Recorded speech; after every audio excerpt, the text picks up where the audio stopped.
En esta ocasión, continuando con nuestras clases de posgrado, vamos a desarrollar la clase correspondiente a anillo de Waldeyer. A finales del siglo XIX, el analista y patólogo alemán Heinrich Wilhelm Wolfgang Waldeyer hizo la primera descripción embriológica y funcional de este conglomerado linfático naso-orofaríngeo.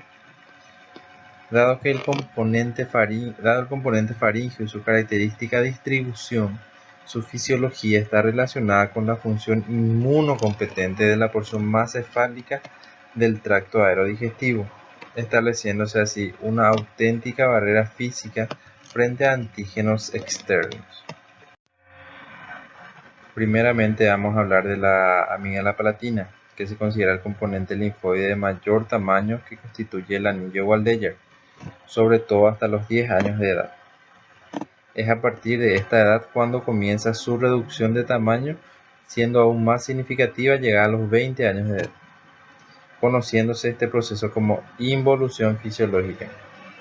De todos los componentes de este anillo, es el único que contiene una cápsula que lo envuelve, a su vez cubierta por un epitelio estratificado de queratinocitos, que se introduce y ramifica en el espesor de la amígdala, dando la apariencia superficial de criptas. Se sitúa en el istmo de la orofaringe, alojada en la llamada celda amigdalina, delimitada a su vez por el pilar anterior, que corresponde al músculo palatogloso, el posterior, que corresponde al músculo palatofaríngeo, y lateralmente está delimitado por el músculo constrictor superior de la faringe, que lo separa del nervio glosofaríngeo. Las amígdalas palatinas están inervadas por las ramas tonsilares del nervio glosofaríngeo y por el nervio palatino menor, que procede del ganglio esfenopalatino. El aporte arterial viene dado por la arteria tonsilar, que es rama de la arteria dorsal de la lengua, procedente a su vez de la arteria lingual. La arteria palatina ascendente y tonsilar, que son ramas de la arteria facial. Las ramas de la arteria faríngea ascendente y la arteria palatina mayor y menor, que son ramas de la palatina descendente, que a su vez son ramas de la arteria maxilar interna. El drenaje venoso corresponde a las venas lingual y faríngea, terminando en la vena yugular interna. El drenaje linfático se realiza a través de sus vasos eferentes, que llega hasta el ganglio yugulodigástrico y hasta los ganglios situados en el territorio subángulo-mandibular.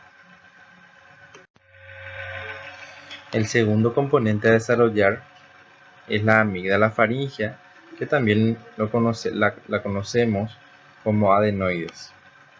Este componente también recibe el nombre de amígdala faríngea de Luschka, y su localización se halla en el centro superior del anillo linfóideo que rodea el istmo de la orofaringe, a modo de tejido linfoide en forma de pirámide triangular. Su base se sitúa en el techo y pared posterior de la nasofaringe, mientras que su ápex se sitúa en dirección hacia el septum nasal. La amígdala faríngea, al igual que las amígdalas palatinas, posee un epitelio que la recubre. Dicho epitelio es pseudoestratificado columnar ciliado, pero en este componente del anillo no se llega a formar las criptas que se ven en las amígdalas palatinas. En él se dispone difusa y profusamente el epitelio linforeticular. En cuanto al desarrollo del adenoides, se termina alrededor del séptimo mes de la gestación. Después del nacimiento, continúa su crecimiento hasta aproximadamente los 5 años de edad, momento en el cual comienza su periodo de involución. Su aporte vascular procede de la arteria faríngea ascendente, que es rama faríngea de la arteria maxilar interna y la arteria facial. El drenaje venoso termina en el plexo parafaringeo y a su vez en la vena yugular interna y facial. Sus linfáticos eferentes alcanzan el espacio retrofaringeo y faringo maxilar. La inervación de la adenoides viene dada por el plexo parafaringeo. Y los dos últimos componentes tenemos la amígdala lingual y la tubárica. La amígdala tubárica está compuesta por tejido linfoide que se considera prolongación de los nódulos linfoides de la amígdala faríngea. Se halla en la submucosa del orificio faríngeo de la trompa de Eustaquio y en la fosa de Rosemuller, siendo también conocida como amígdala de Gerlach. La amígdala lingual se sitúa en la base de la lengua, en la zona derivada de la eminencia hipobranquial. En su superficie es posible ver las criptas, frecuentemente ocupadas por las secreciones procedentes de las glándulas mucosas. Su aporte arterial viene dado por la arteria lingual, faríngea ascendente y facial. Su drenaje venoso viene dado por la vena lingual, el drenaje linfático al ganglio yúgulo-digástrico y yúgulo-omoioide, siendo su inervación por el nervio glosofaríngeo. En cuanto a las funciones del anillo linfático de Waldeyer, pueden ser resumidas en 1. Constituyen una zona de contacto directo con antígenos del medio ambiente y con agentes patógenos. En su seno se produce la diferenciación de linfocitos T y B en inmunocompetentes frente a estímulos de antígenos. Algunos de estos linfocitos serán linfocitos mensajeros específicos y otros linfocitos con memoria. También están encargados de producción de anticuerpos por parte de células plasmáticas, emisión al torrente circulatorio de linfocitos mensajeros inmunoactivos para informar de la situación antigénica a los órganos linfoides del sistema inmunitario, denominado a este fenómeno defensa silenciosa.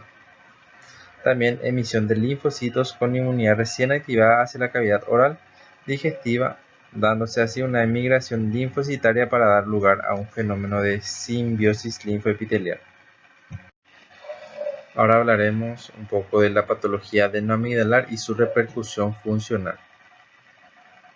La faringoamigdalitis, la posibilidad de que un microorganismo colonice la mucosa faringoamigdalar, está en relación directa con la capacidad de fijarse a la superficie del epitelio y eludir de esta forma el arrastre mecánico del flujo de líquidos que actúan en esta localidad y que está compuesto por saliva y moco.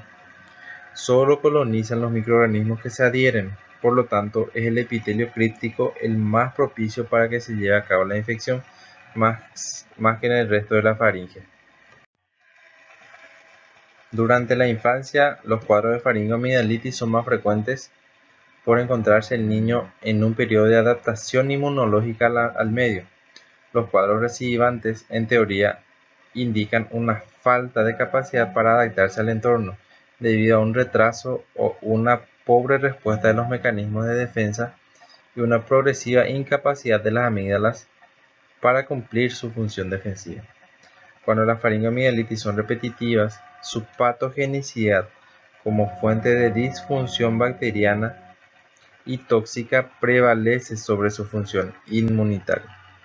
Las infecciones repetitivas van a ir produciendo un tejido cicatricial retráctil con reparación fibrosa, por lo que al ir disminuyendo el parénquima noble en beneficio del conjuntivo de reparación, habrá una disminución de la capacidad funcional de la amígdala. La otra variante que se puede ver es la hipertrofia amigdalar. En la primera infancia, el anillo linfático Waldeyer experimenta un desarrollo progresivo a expensas de tejido linfático que lo constituye, conllevando a un aumento fisiológico de su tamaño hasta la pubertad, mostrando luego una progresiva atrofia. Se desconoce la fisiopatología real de esta hipertrofia, por lo que se le pasó a denominar hipertrofia idiopática. Cuando la hipertrofia es excesiva, presenta una serie de repercusiones funcionales. Una de ellas es el problema mecánico ventilatorio deglutorio, más o menos importante, a cuantificar en cada caso y que cursa con ronquido nocturno, que puede llegar a desarrollar un cuadro de síndrome de apnea obstructiva del sueño con sus diferentes repercusiones a nivel sistémico. Los cambios estructurales que se producen en la hipertrofia amigdalar se traducen funcionalmente en un descenso de la producción local de inmunoglobulinas, tanto cuantitativa como cualitativamente, en una hipofunción linfocitaria local. Lo anterior hace suponer que la hipertrofia amidalar constituye un factor predisponente o favorecedor de la faringoamigdalitis a repetición. Tenemos dos tipos de hiperplasia amigdalar. Uno es la hiperplasia simple y pura y la segunda es la pseudohiperplasia fibrosa. La hiperplasia simple y pura es de tipo constitucional y no es en sí misma un fenómeno patológico. Se debe a un aumento general del parénquima amigdalar.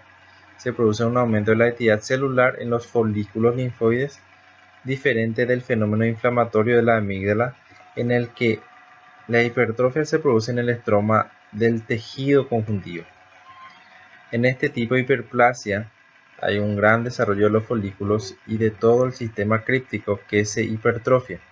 Al estar más desarrollado el sistema críptico, los fenómenos de simbiosis linfoepitelial, estenosis críptica, están más desarrollados. La pseudohipertrofia fibrosa se produce por una sustitución de los elementos linfoides por tejido conjuntivo fibroso tras las agresiones infecciosas recidivantes. Los tratamientos antibióticos de repetición, dejando las infecciones a medio curar, predisponen a esta proliferación fibrosa. En este tipo de hipertrofia se observa menos actividad inmunitaria que en la hiperplasia pura. Ahora hablaremos de la hiperplasia adenoidea obstructiva. Cuando la amígdala faríngea o adenoide sufre el mismo proceso de hiperplasia, va a generar diferentes cuadros clínicos de una forma directa e indirecta. Una forma directa, por ejemplo, la obstrucción nasal, respiración bucal, ronquidos, voz hiponasal por alteración de dicha cavidad de resonancia y a veces rinorrea acuosa como consecuencia de la obstrucción de coanas y por lo tanto la imposibilidad de aclarar el moco generado por las glándulas rinosinusales. De forma indirecta, tenemos la otitis media secretora debido a la obstrucción en la desembocadura de la trompa de Eustaquio de la rinofaringe, impidiendo la correcta aireación del oído medio y por lo tanto el drenaje natural de las secreciones mucosas que en él se acumulan. Desencadenaría una clínica de hipoacusia de transmisión progresiva. También puede dar casos de otitis media recurrente como consecuencia de lo ya mencionado. Se originaría una mayor facilidad para la sobreinfección del moco acumulado en el oído medio, cursando con una inflamación del mismo. Podría cursar con una clínica local como efecto del derrame, hipoacusia brusca, abombamiento o disminución de la movilidad timpánica, acompañados a su vez de síntomas agudos locales como otalgia o generales como es la fiebre y afectación del estado general. También puede causar una sinusitis recurrente por la obstrucción que supone en la rinofaringe. Se produce el acúmulo de la mucosidad desencadenando sinusitis a repetición. También puede producir rinolalia, que se define como la modificación patológica del timbre de la voz y la alteración de la pronunciación de los sonidos del lenguaje debido a una perturbación en la participación normal de la cavidad nasal de los procesos de fonación y de articulación de la palabra. Esta puede ser abierta en lesiones del paladar óseo o blando y en las malformaciones palatinas congénitas, o cerrada por la reducción del tamaño de la caja de resonancia nasofaríngea por encontrarse ocupada por el tejido adenoide hipertrofiado. Y también la hipertrofia de adenoides puede producir apnea obstructiva del sueño. Otro cuadro que se puede ver es la adenoiditis.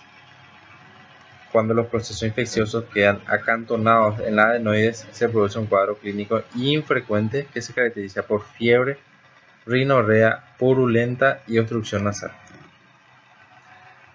Habría que plantearse el diagnóstico diferencial con la sinusitis aguda.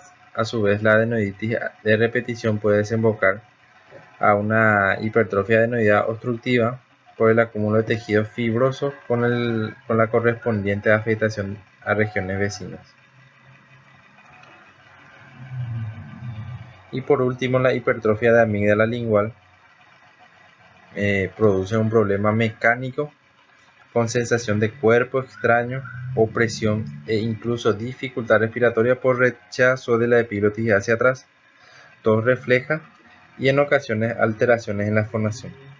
Si esta hipertrofia es importante, podría de nuevo contribuir a la aparición de un síndrome de apnea obstructiva del sueño, el lugar de asentamiento de procesos inflamatorios como la amigdalitis lingual, y esto especialmente se ve en individuos amigdalectomizados.